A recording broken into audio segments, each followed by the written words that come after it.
여러분, 억울하지 않으세요? 헬스장도 등록하고 단백질도 챙겨 먹습니다. 그런데 결과는 어떤가요? 근육이 안 늘어요. 도대체 뭐가 문제일까요? 운동량이 부족해서일까요? 단백질을 덜 챙겨 먹어서일까요? 아닙니다. 여러분 몸속에 근육을 녹이는 적들이 살고 있어서 그래요. 많은 분들이 근육을 키우려면 단백질만 먹으면 돼 라고 생각합니다. 죄송하지만 이건 반쪽짜리 정답입니다. 우리 몸속 문제가 해결되지 않으면 아무리 비싼 단백질을 먹어도 소용이 없습니다. 심지어 여러분이 무심코 먹는 음식들이 애써 만든 근육을 녹여버리고 있을 수도 있습니다. 오늘 영상 끝까지 보시면 근육을 위해 절대 피해야 할 5가지 정, 시, 가, 술, 칼에 대해 알려드리고 근육을 폭발적으로 늘려주는 식단 공식 U, C, D, 단물까지 알려드리겠습니다. 오늘 내용을 모르면 내일 하는 운동도 시간 낭비가 될 수 있습니다. 끝까지 집중해 주세요.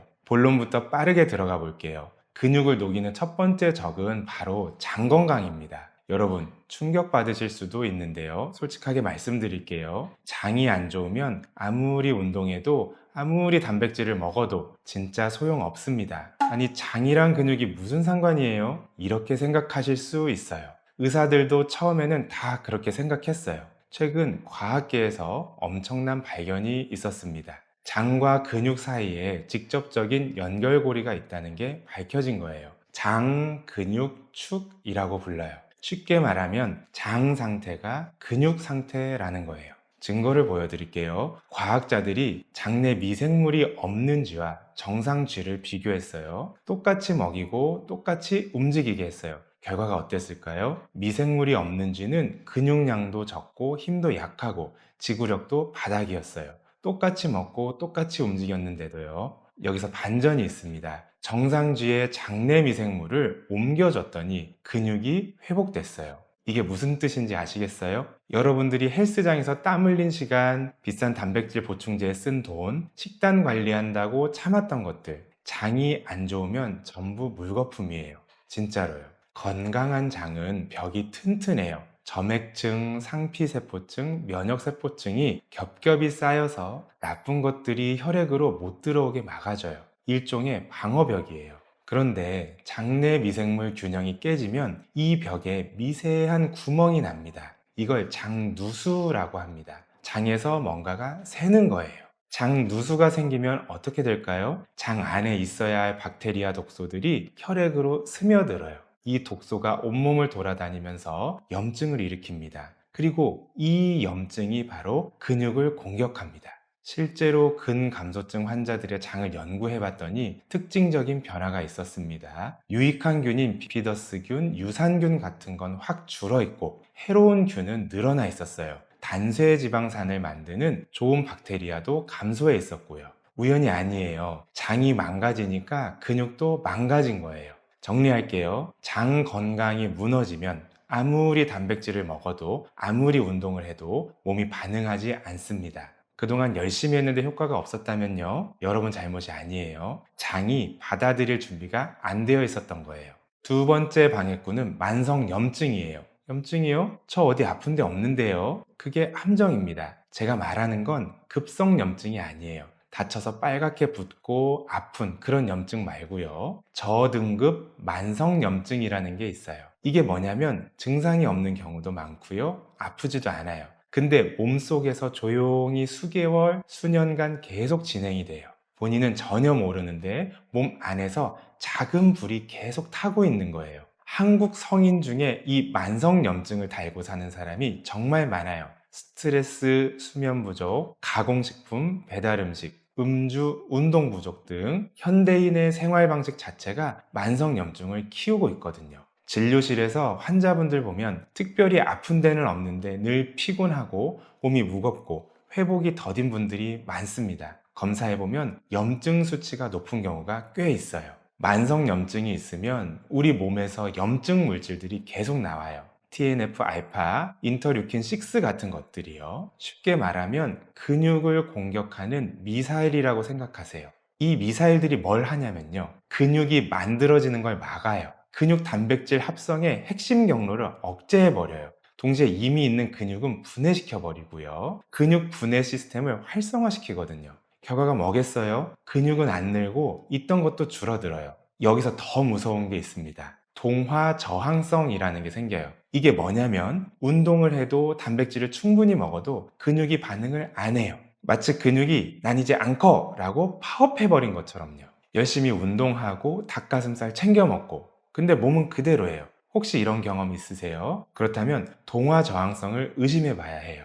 만성 염증 때문에 몸이 파업 중인 거예요. 아까 말한 장 문제와 만성 염증 이 둘은 따로 노는 게 아니에요. 서로 연결돼 있어요. 장 누수로 독소가 들어오면 염증이 생기고 염증은 장벽을 더 손상시키고 그러면 독소가 더 들어오고 악순환이 계속 돌아갑니다. 장이 망가지면 염증이 생기고 염증이 생기면 근육이 안 붙고 근육이 안 붙으니까 더 열심히 운동하는데 장은 계속 망가져 있으니까 결국 또 안 붙게 됩니다. 이 악순환 속에서 여러분의 노력은 계속 헛수고가 됩니다. 여기까지 들으셨다면 이제 느끼시죠? 근육은 단순히 운동과 단백질의 문제가 아니에요. 장 건강, 그리고 만성염증, 이 보이지 않는 문제들이 해결되지 않으면 아무리 노력해도 소용없습니다. 근데요, 여기서 끝이 아니에요. 제가 꼭 드리고 싶은 이야기가 하나 더 있습니다. 사람들이 근육 하는데요. 사실 근육만큼, 아니 어쩌면 근육보다 더 중요한 게 있어요.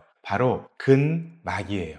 우리가 흔히 근육이라고 부르는 건 사실 혼자 있는 게 아니에요. 근육은 근막이라는 결합 조직에 둘러싸여 있어요. 근막은 근육을 감싸고 장기를 지지하고 신경과 혈관이 지나갈 통로를 만들어줘요. 온몸을 거미줄처럼 연결하고 있어요. 근막이 건강해야 근육이 제대로 힘을 전달하고 부드럽게 움직이고 부상 없이 활동할 수 있어요. 근막은 약 70에서 75%가 수분이고 콜라겐과 히알루론산이 핵심 구조물입니다. 건강한 근막은 탄력 있고 미끄럽게 움직여야 해요.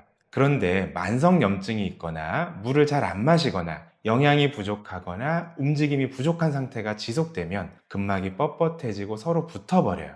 이걸 유착이라고 해요. 아까 만성염증이 근육을 공격한다고 했잖아요. 근막도 마찬가지예요. 만성염증 환경에서는 TGF-베타라는 물질이 증가해요. 이게 뭘 하냐면 정상적인 세포를 이상한 세포로 바꿔버려요. 이 세포들이 콜라겐을 과도하게 만들어내서 근막을 두껍고 뻣뻣하게 만들어요. 조직 사이가 미끄럽게 움직여야 하는데 그게 잘 안 되는 거예요. 근막층 사이에서 윤활제 역할을 하는 히알루론산도 염증에 의해 손상돼요. 히알루론산이 엉겨 붙으면 근막이 끈끈해지고 유착이 생겨요. 이게 통증과 운동 제한의 원인이에요. 원인 모를 통증, 뻣뻣함, 운동 범위가 줄어드는 거, 병원 가도 뚜렷한 원인이 안 나오는 그런 증상들요. 이게 다 근막 문제일 수 있어요. 근육이 아무리 튼튼해도 근막이 굳어 있으면 힘을 제대로 쓸 수가 없어요. 자동차 엔진이 아무리 좋아도 타이어가 펑크나 있으면 못 달리는 것처럼요. 여기서 정말 중요한 포인트가 있어요. 대부분 운동 영양 정보가 근육 단백질 합성에만 초점을 맞추고 있어요. 근데요, 근육세포를 구성하는 단백질과 근막을 구성하는 콜라겐은 필요로 하는 영양소가 달라요. 근육에 좋은 음식만 열심히 먹고 근막에 필요한 영양소가 부족하면 어떻게 될까요? 운동 후 회복이 더뎌요. 같은 부위가 반복적으로 뻣뻣해지거나 아파요. 힘줄이나 인대 부상이 잦아지고요. 유연성이 떨어지고 몸이 점점 굳어요. 단백질만 열심히 드시는 분들 혹시 이런 증상 있으세요? 근막 영양이 부족한 거예요. 제가 이 채널을 시작한 이유가 바로 이거예요. 세상에 운동 정보, 단백질 정보는 넘쳐납니다. 유튜브만 켜도 이렇게 운동하세요, 이렇게 단백질 드세요, 이런 영상이 수백 개예요. 그런데 근막 이야기를 제대로 하는 곳이 없습니다. 다들 근육 하는데 정작 그 근육을 감싸고 있는 근막은 아무도 신경을 안 써요. 진료실에서 환자분들 보면서 느낀 게 있어요. 근육만 키우려고 하시는 분들이 오히려 몸이 더 뻣뻣해지고 여기저기 아프다고 하세요. 운동은 열심히 하는데 몸은 점점 굳어간다고요. 왜 그럴까요? 근막을 안 챙겼기 때문이에요. 누군가는 이 이야기를 해야 된다고 생각했어요. 그래서 정우주의 근막 건강이라는 이 채널을 시작했습니다. 근육도 중요하지만 근막 건강이 바탕이 되어야 진짜 건강한 몸을 만들 수 있다는 걸 알려드리고 싶었어요. 여기까지 정리해 볼게요. 장이 안 좋으면 영양소 흡수가 안 되고 염증이 생겨요. 만성 염증이 있으면 근육이 안 붙고 오히려 분해돼요. 근막에 필요한 영양소가 부족하면 몸이 뻣뻣해지고 아파요. 이 세 가지가 해결되지 않으면 아무리 운동해도 아무리 단백질 먹어도 헛수고입니다. 그동안 열심히 했는데 효과가 없었던 분들, 이제 이유를 아시겠죠? 여러분 잘못이 아니었어요. 몸이 받아들일 준비가 안 되어 있었던 겁니다. 자, 여기까지 들으면 좀 암울하시죠? 장도 챙겨야 하고, 염증도 잡아야 하고, 근막도 신경 써야 하고, 도대체 뭘 어떻게 하라는 거야? 이런 생각 드실 수 있어요. 근데 희망이 있습니다. 놀랍게도 이 모든 문제가 먹는 것 하나로 연결돼 있어요. 그리고 먹는 것만 바꿔도 장도 좋아지고, 염증도 줄고, 근막도 건강해져요. 제 환자분 사례를 하나 말씀드릴게요. 58세 남성분이셨어요. 3년 동안 헬스장을 꾸준히 다니셨어요. 트레이너도 붙이고 단백질 보충제도 비싼 거로 드시고 정말 열심히 하셨어요. 근육은 잘 안 붙고 오히려 어깨랑 허리가 점점 더 뻣뻣해지셨습니다. 아침에 일어나면 몸이 굳어있고 운동을 하면 며칠 동안 여기저기 쑤시고 3년이나 했는데 왜 이러냐고 정말 답답해 하셨어요. 제가 여쭤봤어요. 식습관이 어떠십니까? 아침은 걸으시고 점심은 회사 근처 식당에서 빨리 해결하시고 저녁은 회식이 잦으셨어요. 주 2, 3회는 술자리가 있고 안주로 튀김이나 고기를 많이 드시고 바쁘니까 편의점 음식이나 배달 음식도 자주 드셨어요. 운동은 열심히 하시는데 드시는 건 전형적인 현대인 식단이었어요. 가공식품, 씨앗기름, 밀가루, 술, 장을 망가뜨리고 염증을 일으키는 것들 투성이었죠. 제가 환자분 지금 상태로는 운동해도 몸이 안 받아요. 먹는 것부터 바꿔보시죠. 이렇게 말씀드렸습니다. 오늘 알려드릴 U, C, D 단무를 챙기시고 정, 시, 가, 술, 칼을 줄여보시라고 했어요. 완벽하게 말고 할 수 있는 만큼만요. 회식을 끊을 순 없으니까 술 양을 반으로 줄이시고 안주는 튀김 대신 생선이나 채소 위주로 고르시라고요. 아침에는 요거트 하나라도 챙기시고 점심은 국물 있는 한식으로 바꿔보시라고 말씀드렸습니다. 2달 후에 오셨는데요. 표정이 완전히 다르셨어요. 일단 소화가 편해지셨대요. 점심 먹고 더부룩한 게 없어졌다고요. 그리고 운동 후 회복이 빨라졌대요. 예전에는 운동하면 며칠 동안 뻣뻣했는데 이제는 다음 날이면 괜찮다고요. 아침에 몸이 굳어있던 것도 훨씬 나아졌고요. 무엇보다 근육이 몸에 붙기 시작했대요. 3년 동안 안 되던 게 식습관 바꾸고 2달 만에 되기 시작한 거예요. 왜 그랬을까요? 장이 좋아지니까 영양소 흡수가 제대로 됐고 염증이 줄어드니까 몸이 운동에 반응하기 시작했고 근막에 필요한 영양소가 들어가니까 회복이 빨라지고 유연성이 좋아진 거예요. 그분이 그러셨어요. 3년 동안 헛수고했나 싶었는데 이제야 몸이 말을 듣는 것 같아요. 그래서 지금부터 반드시 챙겨야 할 영양소 첫 번째 유산균이에요. 아까 장 근육축 이야기했잖아요. 장이 건강해야 근육이 건강하다고요. 그럼 장을 어떻게 건강하게 만들까요? 유익한 장내 미생물이 만들어내는 단쇄 지방산이라는 게 있어요. 이게 기가 막힌 일을 해요. 근육 단백질 합성을 촉진하고 분해는 막아요. 염증은 확 줄여줘요. 특히 부티레이트라는 물질이 염증 억제에 강력합니다. 장벽을 튼튼하게 해서 독소가 새어나오는 걸 막아요. 부교감 신경을 활성화시켜서 몸 전체의 염증 반응을 가라앉혀요. 그러니까 유산균을 챙겨 먹으면 장도 좋아지고 염증도 줄고 근육도 잘 붙는 거예요. 일석삼조예요. 연구로 검증된 유익균들이 있습니다. 락토바실러스 카제인은 근육량 보존하고 악력 높여주고 운동 지구력도 좋아지게 해요. 비피도박테리움 락티스는 부티레이트 생산을 촉진하고 근육 섬유를 굵게 만들어요. 피칼리박테리움 프라우스니치는 부티레이트 생산의 핵심 균주로 항염증 효과가 강력하고요. 아커만시아 뮤시니필라는 장 점막층을 강화하고 정상 근육량 유지와 관계 있습니다. 어떻게 먹어야 할까요? 가장 좋은 방법은 발효식품이에요. 우리나라 전통 발효식품이 세계적으로 인정받는 이유가 있습니다. 김치는 하루에 작은 종지로 한두 개, 50에서 100g 정도는 꼭 드세요. 락토바실러스 플란타럼, 락토바실러스 브레비스, 류코노스톡 같은 좋은 균들이 풍부합니다. 다만 김치는 나트륨이 높으니까 고혈압이 있는 분들은 저염김치로 고르시거나 양을 조절하세요. 된장은 하루에 한두 큰술, 약 15에서 30g 드시고 여기는 바실러스 subtilis, 아스퍼질러스 오리제 같은 균이 들어있습니다. 된장찌개, 쌈장, 나물무침으로 매일 드기 좋습니다. 나토 아시나요? 일본 음식인데요. 이게 정말 좋아요. 하루에 한 팩 40에서 50g 정도 드시면 돼요. 비타민 K2가 엄청 풍부해서 뼈 건강에도 좋고요. 나토키나제라는 혈전을 녹이는 효소도 들어있어요. 나중에 설명할 비타민 D와 찰떡궁합입니다. 청국장도 좋아요. 된장과 비슷한데 발효기간이 짧아서 균이 더 활성화돼 있어요. 하루에 한두 큰술 챙겨 드시면 좋습니다. 요거트는 당분 적은 플레인으로 고르시고요. 하루에 150에서 200g 정도 드시고 요거트 말고 캐피어라는 것도 있는데 요거트보다 균주 다양성이 높습니다. 하루에 200에서 300ml 정도 드시면 됩니다. 핵심 포인트 하나 더요. 유산균만 먹으면 부족합니다. 유산균의 먹이도 먹어줘야 됩니다. 그게 프리바이오틱스라는 건데 식이섬유예요. 양파, 마늘, 아스파라거스, 바나나, 통곡물 같은 거요. 유산균이 이걸 먹고 더 잘 자랍니다. 두 번째는 비타민 C예요. 근막의 주 성분이 콜라겐인데 이 콜라겐이 만들어지려면 비타민 C가 반드시 필요합니다. 비타민 C는 콜라겐 합성의 필수 조효소예요.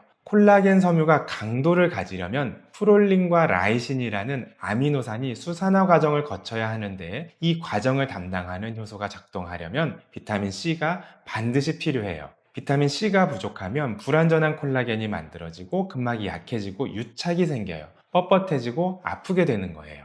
비타민 C를 얼마나 먹어야 할까요? 근막을 제대로 재생시키려면 하루에 500에서 1000mg이 필요합니다. 일반 권장량인 100mg의 5배에서 10배예요. 꽤 많죠? 여기서 꿀팁 하나 드릴게요. 키스바라는 교수님이 발견한 건데요. 운동하기 30분에서 60분 전에 비타민C 50mg 이상과 콜라겐이나 젤라틴 15g을 함께 먹으면 결합 조직의 콜라겐 합성이 2배로 늘었습니다. 운동 전에 비타민C와 콜라겐 보충제를 같이 드시거나 사골국 한 그릇에 파프리카를 곁들여 드시면 딱 좋습니다. 여기서 콜라겐 얘기를 잠깐 드릴게요. 근막의 70에서 80%가 콜라겐인데 이 콜라겐을 만들려면 글리신이라는 아미노산이 가장 중요합니다. 콜라겐 구조의 3분의 1이 글리신이에요. 연구에 따르면 글리신 농도를 높이면 콜라겐 합성이 225%까지 늘어납니다.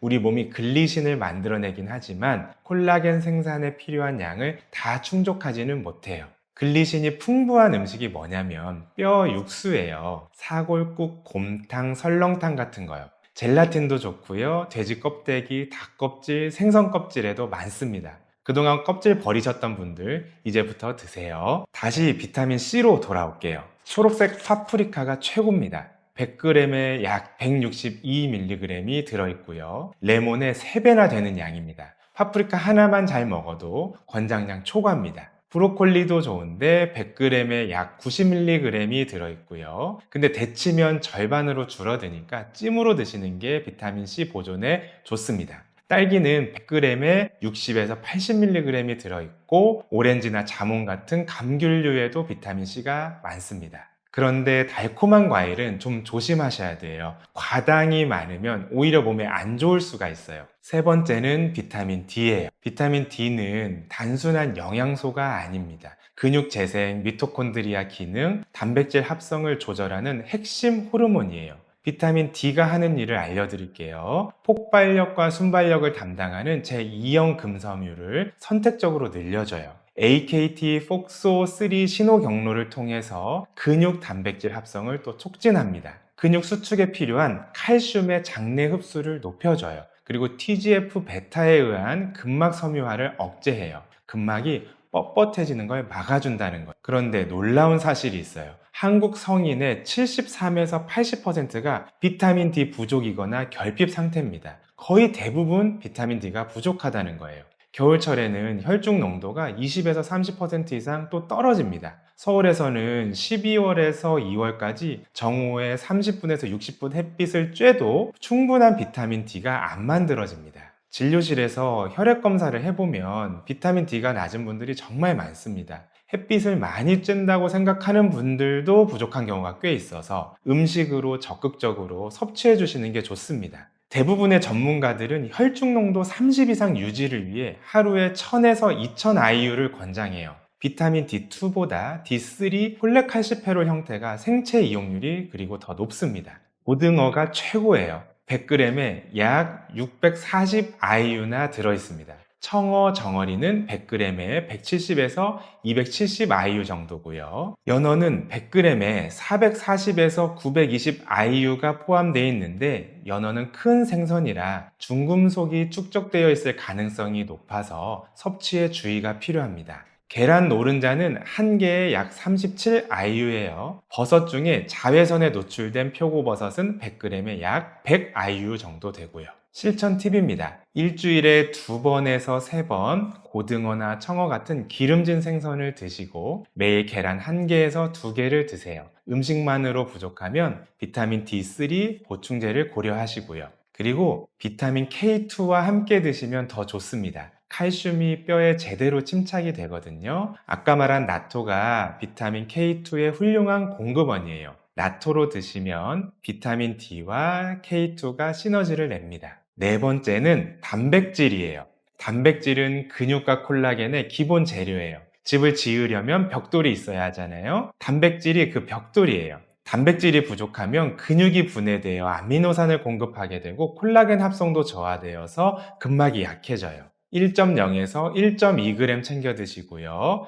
근육을 유지하거나 늘리려면 체중 1kg당 1.2에서 1.6g이 필요합니다. 고령자나 근감소증 위험이 있는 분들은 1.5에서 2.0g까지 많은 양이 필요합니다. 예를 들어 체중 70kg이면 하루에 84에서 112g의 단백질이 필요한 건데요. 계란 1개에 약 6에서 7g, 닭가슴살 100g이 약 31g 정도의 단백질이 들어있으니 생각보다 많은 양을 드셔야 됩니다. 다만 신장 기능이 심하게 떨어진 분은 단백질 섭취량에 대해 전문의와 상담이 필요합니다. 그럼 단백질 보충을 위해 뭘 먹어야 할까요? 계란은 류신이 풍부하고 생체 이용률이 높습니다. 닭가슴살은 100g당 단백질이 31g 들어 있습니다. 생선은 100g에 단백질이 20에서 25g 들어 있는데 오메가3도 같이 섭취할 수 있는 장점이 있습니다.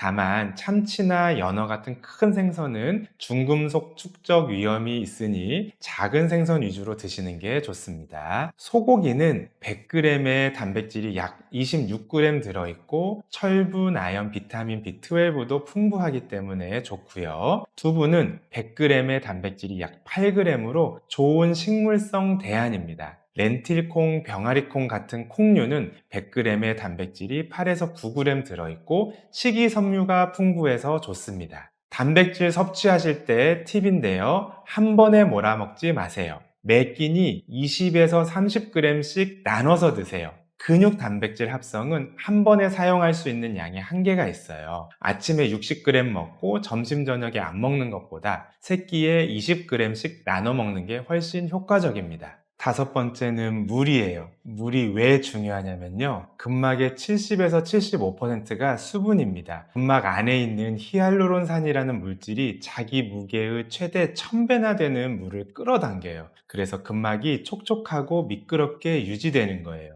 그런데 물이 부족하면 어떻게 될까요? 히알루론산이 응집되면서 분자량이 감소합니다. 근막이 끈끈해지고 서로 붙어버려요. 이게 뻣뻣함과 통증의 원인이에요. 아무리 좋은 영양소를 챙겨 먹어도 물이 부족하면 근막은 굳어요. 그럼 물을 얼마나 마셔야 할까요? 체중 1kg당 30에서 35ml를 먹어야 합니다. 운동하거나 더운 환경에서는 추가로 더 드시는 게 좋습니다. 어떤 물을 마셔야 할까요? 단순히 물만 마시는 것보다 마그네슘, 아연, 구리 같은 미량 원소가 포함된 물이 세포 소화에 더 효과적이에요. 마그네슘, 칼슘, 칼륨 같은 전해질이 포함된 물이 삼투압 조절에 도움이 됩니다. 역삼투압 방식으로 정수한 물에는 전해질이 없어요. 활성탄 정수가 전해질 보존에는 유리하고요. 수돗물도 괜찮습니다. 일반 정수기로 정수한 물에는 전해질이 거의 없고 브리타 같은 활성탄 정수는 전해질 보존이 되는 편입니다. 운동할 때나 땀을 많이 흘릴 때는 소금과 칼륨을 적절히 보충하세요. 미량 원소도 중요해요. 마그네슘은 근육 이완, 에너지 생산, 콜라겐 합성에 필수고요. 견과류, 시금치, 아보카도에 많아요. 아연은 단백질 합성, 면역 기능, 상처 치유에 중요합니다. 굴, 소고기, 호박씨에 많고요. 구리는 콜라겐 안정에 필수적인 라이실 옥시다제의 보조인자예요. 간, 견과류, 버섯에 많아요. 핵심 포인트 하나 더요. 물만 마시면 안 돼요. 움직여야 해요. 움직임이 근막 내 수분 순환을 촉진해요. 아무리 물을 많이 마셔도 하루 종일 앉아 있으면 근막의 수분이 제대로 안 들어가요. 움직임이 히알루론산의 정상적인 기능을 유지시켜요. 자, 이제 반대로 절대 먹으면 안 되는 것들을 알려드릴게요. 이것들을 같이 먹으면 효과가 반감돼요. 오히려 더 나빠질 수도 있어요. 절대 먹으면 안 되는 음식 첫 번째는 정제 탄수화물이에요. 흰 밀가루, 흰 쌀밥, 설탕, 액상과당, 과자, 빵, 면류 이런 것들이에요. 왜 피해야 하냐면요. 정제 탄수화물은 혈당을 급격히 올려요. 이게 반복되면 인슐린 저항성이 생기고 인슐린 저항성은 만성염증을 유발해요. 아까 말한 그 방해꾼이에요. 그리고 높은 혈당은 단백질과 결합해서 최종 당화산물 AGE라는 것을 만들어요. 이게 뭘 하냐면 콜라겐의 비가역적인 각요 결합을 만들어서 근막을 뻣뻣하게 만들어요. 한 번 붙으면 안 떨어집니다. 만성적인 고혈당과 인슐린 저항성은 동화 저항성도 유발해요. 아까 말했죠. 운동해도 단백질 먹어도 근육이 안 붙는 상태예요. 정제 탄수화물을 많이 먹으면 이게 생깁니다. 대안이 뭐냐면요. 통곡물로 바꾸세요. 현미, 퀴노아, 귀리, 고구마, 콩류로요. 고온 조리보다 저온 조리, 찜이나 삶기가 좋습니다. 최종 당화산물 형성을 줄일 수 있어요. 두 번째는 씨앗 기름이에요. 대두유, 옥수수유, 카놀라유, 포도씨유, 해바라기유, 마트에서 제일 많이 파는 기름들입니다. 이게 왜 안 좋냐면요. 씨앗은 기름 함량이 낮기 때문에 짜내려면 고온 처리하고 화학 용매로 추출해야 됩니다. 헥산이라는 화학 물질을 써요. 그 과정에서 트랜스 지방, 발암 물질인 알데히드, 산화된 지질이 생겨요. 그리고 씨앗 기름에는 오메가6가 엄청 많습니다.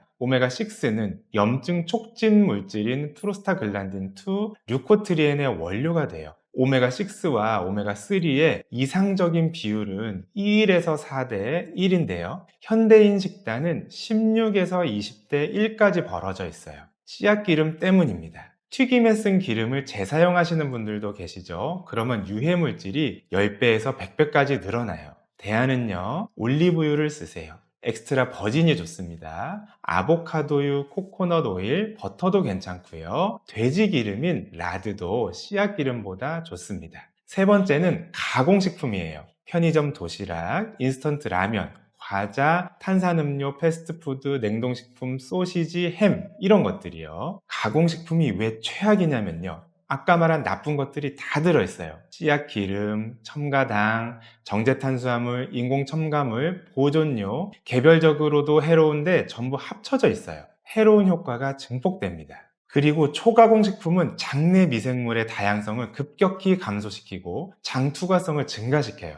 장 누수가 생기고 독소가 들어오고 염증이 퍼지고 근육이 녹아요. 악순환의 시작점이에요.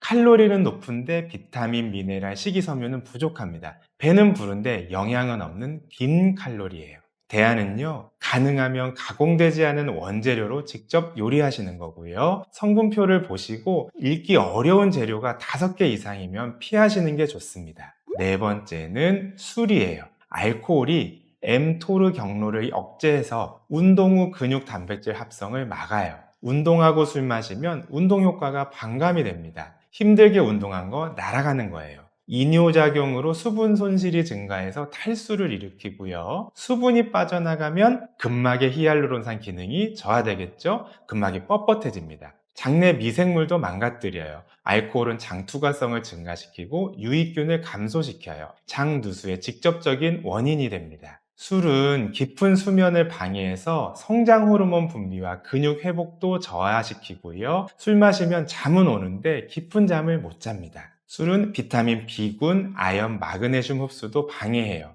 아까 챙기라고 한 영양소들이요. 가능하면 음주를 피하거나 최소화하세요. 드신다면 남성은 주당 14잔, 여성은 주당 7잔을 넘기지 마세요. 운동 당일과 전날에는 특히 피하세요. 다섯 번째는 칼로리 과잉이에요. 근육을 키우려면 많이 먹어야 하는 거 아니에요? 어느 정도는 맞는 얘기입니다. 근데 너무 많이 먹으면 오히려 역효과라는 거예요. 칼로리가 과잉이 되면 지방세포가 근육 섬유 사이에 침투합니다. 근육 내 지방 침윤이라고 해요. 근육 사이사이 지방이 차면 힘 전달 메커니즘이 방해받아요. 근육의 질이 떨어지는 거예요. 과잉 에너지는 TGF-베타 발현을 증가시켜서 과도한 콜라겐 침착을 유발시켜요. 근막이 두껍고 뻣뻣해집니다. 그리고 동화 저항성이라는 게 생겨요. 세라마이드 축적이 기계감지 이온 채널을 억제해서 같은 운동을 해도 근육 성장 반응이 둔화돼요. 운동해도 근육이 안 붙는 상태예요. 비만 상태에서는 지방 조직 자체가 염증성 사이토카인을 분비해요.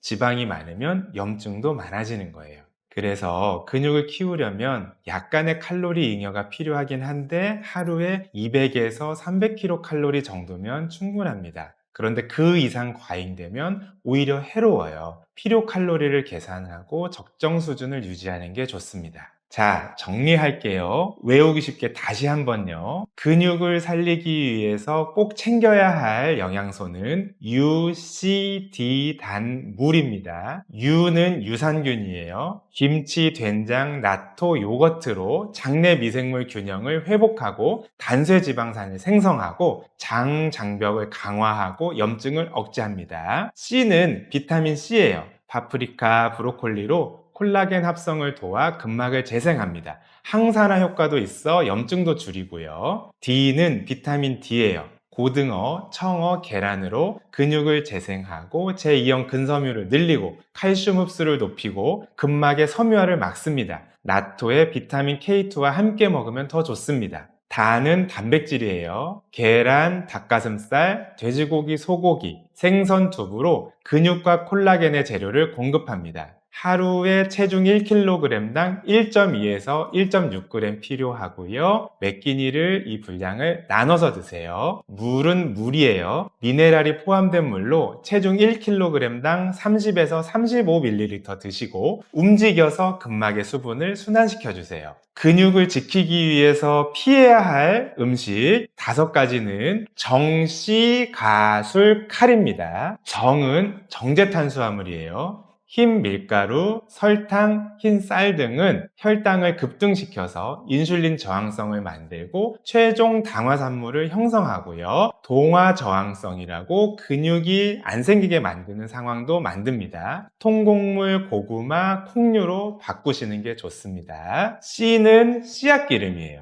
대두유, 옥수수유, 카놀라유 이런 식용유인데요. 트랜스지방, 산화지질, 오메가6 과잉으로 만성 염증을 일으킵니다. 올리브유, 아보카도유, 버터로 바꾸는 게 좋습니다. 간은 가공식품이에요. 라면, 과자, 패스트푸드는 복합 유해 성분으로 장내 미생물을 파괴하고 영양소 결핍을 일으켜요. 직접 요리하시는 게 최고입니다. 술은 술입니다. 술은 단백질 합성을 억제하고 탈수, 장내 미생물을 교란시키고 수면까지 방해해요. 술은 최소화하거나 할 수 있다면 끊으세요. 칼은 칼로리 과잉이에요. 근육 내에 지방을 침윤시키고 근막을 섬유화시키고 동화저항성을 일으킵니다. 적정 칼로리를 유지하는 게 좋습니다. UCD 단물은 챙기고 정씨 가술칼을 피하자. 이것만 기억하세요. 오늘 많은 이야기를 했어요. 핵심을 다시 정리하면요. 근육을 살리는 건 헬스장에서만 일어나는 일이 아니에요.